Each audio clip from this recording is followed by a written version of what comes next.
Ahoj, já vás vítám u mého dalšího videa, neboli vítám vás Epický Dave.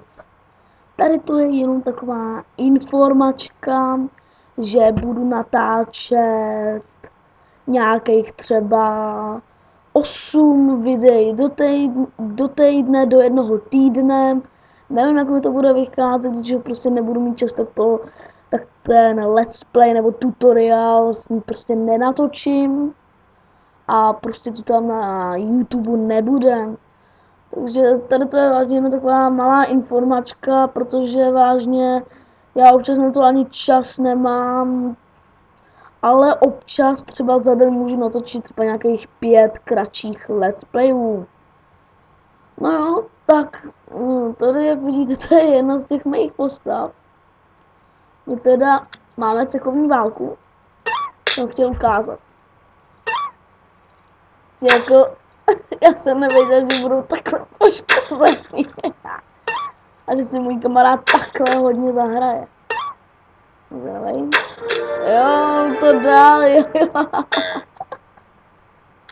Jo, to je sranda. Já ještě zruším tu hlídku a dám menší napětí, sukubu z červených světel. Já ji furt zkouším, nebo ho, ona furt nepadá, nebo on. Proč mi vždycky musíš na začátku dát kritik, tyko?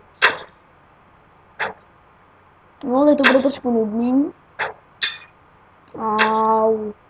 Já ti nedal žádný damage. To si děláte srandu. No, toto trvalo, než si dal damage, ty kokos jeden. No! Tohle úplně šlo slyšet, jak se to zaseklo. Do toho. Ještě dáme arénku 46, to taky nechám. Tak ne. Proč mi to padají obrat? Všichni na obratnosti. Tak a já to tady ukončím. A mějte se krásně a zdraví vás Epický Dave.